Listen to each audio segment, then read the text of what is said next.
Be perfect. See what I titled this.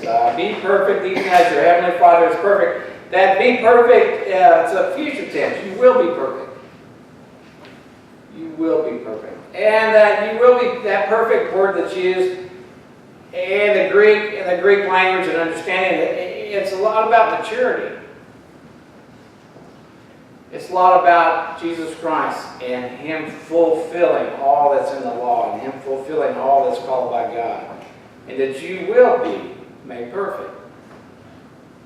And so last week we had a big crowd. And since we had a big crowd, we had a 160 celebration. And one of the ladies that's not here today, she said, I thought it was going to be a celebration. You were reading about cutting off your hands. And you were reading about pulling out your eye. And it was gory stuff, and I thought we were having a party. So there's a man in classical antiquity called Aristotle. Aristotle's Macedonian.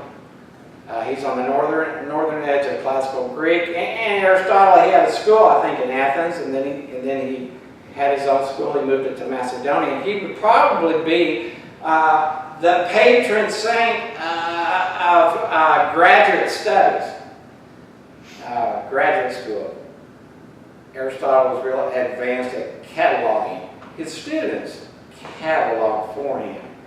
And one of the things that Aristotle cataloged was constitutions. I think I mentioned this once before. Constitutionalism will track back through Anglo-Saxon, through history, back through Rome, back through the Greek city-states, and Aristotle is the one who really collected them. What we have here is a constitution. Jesus Christ, His public ministry is a constitution. What you have in the Old Testament in Leviticus, what was being read was how are we going to be a people? How are we going to hang together, hold together? And this is our God. And it's really a hard work. It's very strict. Jesus Christ is laying out a constitution. He's laying out what we call even a New Testament, a new constitution. And He's laying this all out, and the language is really rough sometimes, but this is our end aim. This is what we would call, today we call a vision statement, or we would call a mission statement. But it's all going to be part of this constitution. You will be perfect, even as your Heavenly Father is perfect. Jesus Christ will also demonstrate this, because if you look at it, He said, there's no way we can live with that. It's not possible we can do the things that He's asking us to do. It's not possible. Yeah, it's true. It's not possible. Jesus Christ will He'll end up on the cross because of it. He'll be rejected because it's not possible for people to live that way. And also, well, we can kind of work our way around it. We can kind of somewhat do that. But as soon as you turn and you go to the next chapter, He's going to talk quite a bit about hypocrisy. Because that's who we are. So, okay, we'll do that. We'll do as you say, but then we really don't, because it's too difficult, it's too hard. Who will protect us? How can we just let all this stuff happen to us? So He's going to move from this, laying this out, because this is blessed are those who are poor in spirit. This is blessed are those who mourn. And it's going to be everybody that's hurting. It's going to be everybody in the Galilee. It's going to be people that's coming out of Syria, and they're coming from the Decapolis. Those are 10 Greek cities, that Decapolis. And they're coming from across on the other side of the Jordan. Everybody's coming. Everybody who's hurting has begun to hear this man who's entered His public ministry. And they are going. And Jesus Christ is doing these major demonstrations of healthiness. Healthiness in body, healthiness in mind, teaching, laying out a constitution. It's very different. And it's going to be very difficult because He'll end up on the cross for it, because there's no way, Jerusalem will say, there's no way we can survive as a people and do what He's saying. We're going to have to cut Him off. It's the same way we cut John the Baptist off. Jesus Christ is going to go into hypocrisy, and then He's going to go into what we call the Lord's Prayer. Thy kingdom come, Thy will be done. Give us this day our daily bread, our bread daily. What he's doing is simplifying our lives. He's simplifying our aspirations. He's saying, you want it all, you'll have it all. It'll be some time from now. And I need you to do this now.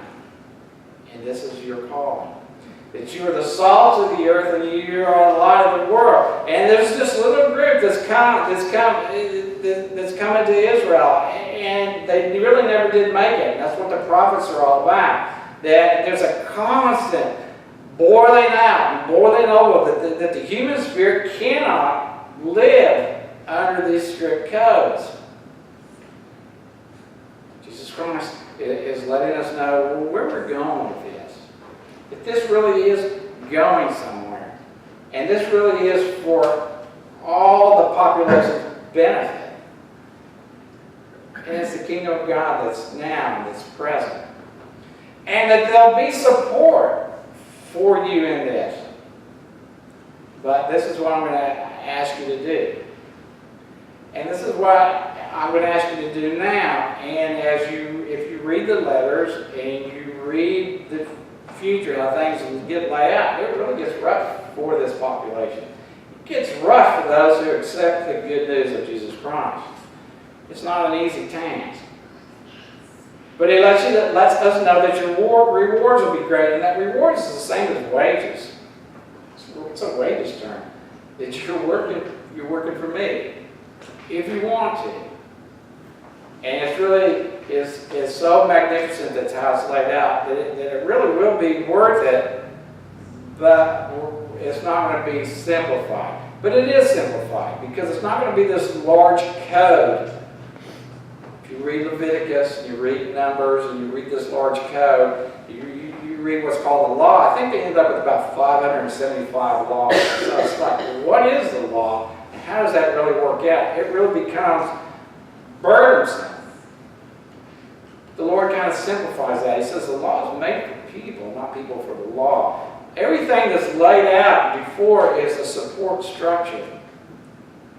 And don't really get bogged down in all of it. I'm going to simplify things, and it's going to be a behavioral thing. And it's going to use the word your righteousness, and it's going to be that dike word that's used in all the Greek city-states, and it's going to be the culture, the norm, the law.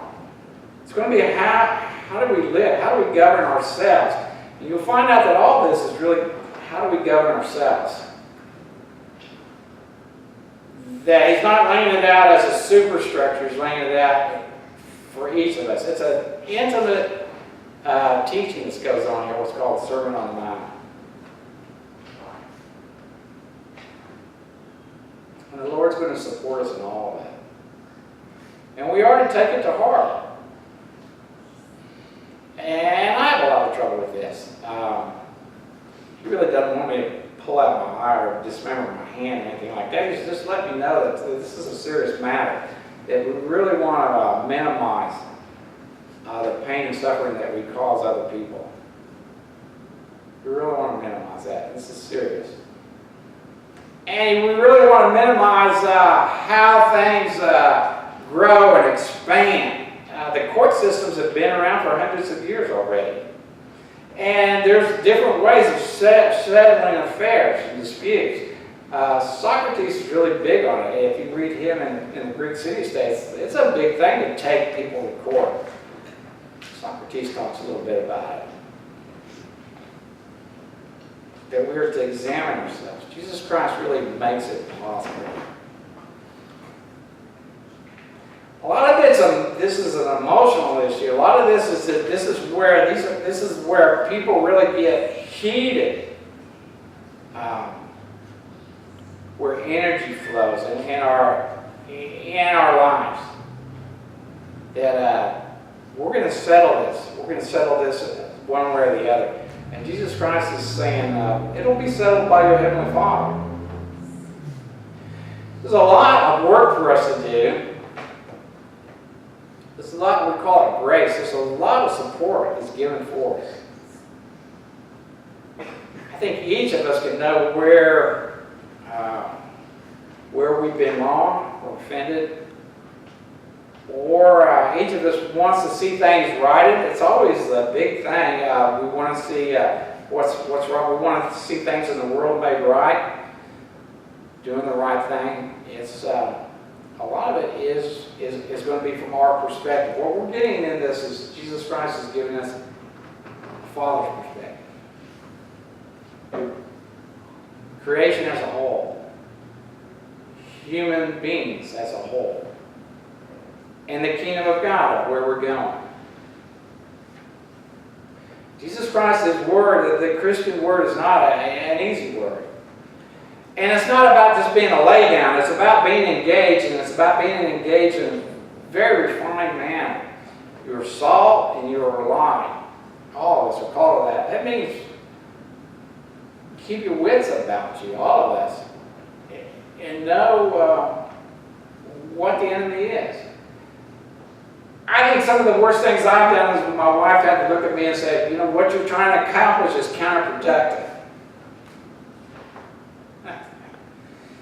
I know what your goal is, but you'll never reach your goal that way. And I think a lot of us, we can look at that. What is the goal? What Jesus Christ's goal is? He's a Messiah. He's a king. He's going to run a kingdom. He is running a kingdom. And all of it is for us. All of it's the work of God, the Father, the Son, and the Holy Spirit.